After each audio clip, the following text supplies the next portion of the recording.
Southern Woods and Waters TV. That's where you want to be. Foggy mornings in the field, come the creek with rod and reel, doing what we love in Tennessee. Patriot Demolition presents Southern Woods and Waters with Hugh McNaughton and Brandon Dowdy. Also being brought to you by Sniper Hunting Products, Deer 30 Minerals, Candy Fork Outdoors, Weststone Cry Like Realtors, TWRA, Capital Sportsman, Nashville Marine, Davidson Farmers Co-op, Courtney's Restaurant and Catering, Mowing and More, CVA, Wilson Bank and Trust, Flowers Processing and Garden Center, X Outdoor Products, and Hunter Up.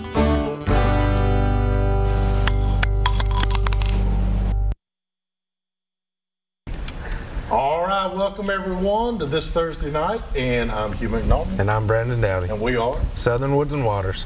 Boy, we got a show tonight. We ain't quite figured it out yet. But Yeah, we're not exactly sure what we're going to be doing, but we're going to have fun doing it. I guarantee you. I got a one-eyed guy beside you. And I got a grill master beside him. We're going to have a good time. We're going to cover a lot of subject time. We're just going to talk tonight. You know, it's been a while since we really just got to kind of sit down and talk about what's going on out there. And we've had a lot of video running stuff. We really enjoyed that. But it's going to be good tonight. Hey, I finally ran out of turkeys, man. I hit my... How many of y'all vote we get some fishing videos? Hey, it's coming real soon. It is. I got a film this past Saturday of the smallest largemouth bass ever caught on film. I think I'm waiting to get the results back right now. But I'm pending for the new record. Is it at TWRA? We're going to find out. Right? They're going to have to use a picture to officiate it. Find out.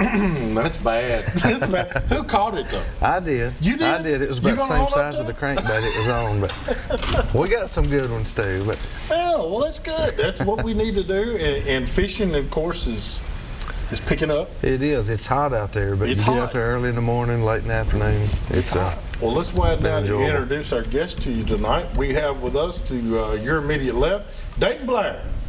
DB Slowfall. How you doing, gentlemen? Y'all doing all right this evening? We're doing great, DB. Good. We're doing great. You know, it got so cold out today. I about had to pull my jacket out. I'm telling you, it's bad. It got under about 92. Got eyes twitching.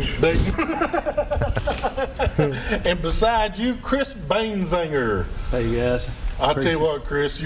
Chris. Just let me tell you something. I look forward to every time he comes on here. It's always something good. Hey, we have never had a guest that every time he comes, he brings a gift. Dayton came out of the back hallway earlier and said you could smell turkey all the way back here. All the way back in engineering. Yeah, I was like, hey, they're sticking their head out the door like this. Where's that coming from? Got a great recipe. Tonight, we're not only just one deal, we made you a meal.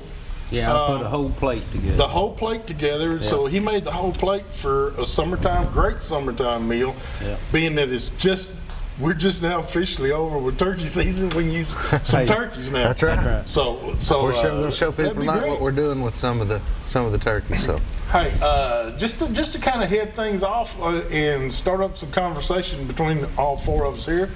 A lot of fawns hitting the ground all of a sudden. There have been. It's that time right now. It's that time, brother. There's some itty bitties out there running around. And you know what? Thanks to TWRA's running a Facebook segment, and I like the way they're doing this now, but they're actually running a Facebook segment about what to do if you come across a fawn. Yeah. It may look lost. It may look feeble and all that. Just leave it alone. It's not. It's not. Mama's not far. Mama put it there. Yeah. Leave it alone. Yeah.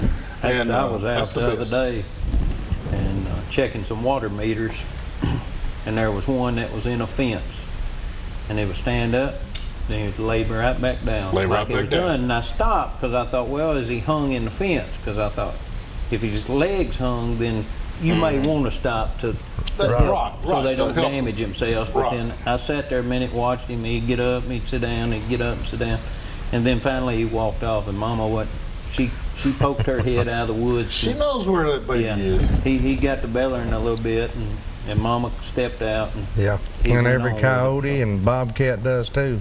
Oh, yeah. Yeah. Yeah, they're out there. Now, it's getting, Dayton brings up a big part, and I'd like to know, when you were going to Tech, did they have a ratio of fawns that actually make it from birth to adulthood? I'm sure there's probably something out there, but I don't know off the top of my head what it is. There's been a lot of studies over the years to study the impact of predators on fawn drop, but I don't know what the numbers would be, specifically the Tennessee area. I'm not sure. I'd even like to know what it is car-wise, vehicle-wise. Yeah. You know, how many deer are taken a year in the state of Tennessee by vehicle on average? Yeah, I know that stat's out there. I've heard that before on several commercials and things like that where they're pushing for highway safety, but it is a bunch. I'd say it's higher than predators. Oh yeah, it's way higher than predators. So, and I'd also say guys that are cutting hay, farmers that are cutting hay, you know, they got that sickle mower out there. They can't quite see all the way when that Johnson grass is 3.5 feet tall. It's kind of hard to see a fawn. It is. If they see a doe that just kind of standing around or something right now, that's usually a good sign. You want to look out for that, you know. And usually she'll be inside. If she hears something like that tractor, she'll be inside. Yeah, she'll try to get inside of you.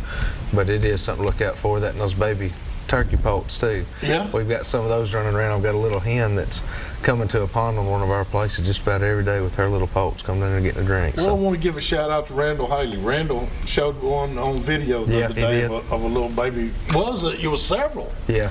It was 2 hens and a bunch of poults. Yeah, he did. So there's babies hitting the ground everywhere. Yeah. So just be careful out there. And that's a great way to see it going. And then, of course, we got a conversation coming up next week. Now, write this down. Next week, we got Frank Fiss is coming on here. He's the head of fisheries for Tennessee Wildlife Resources Agency. He will be coming on the show. Frank and I have been talking.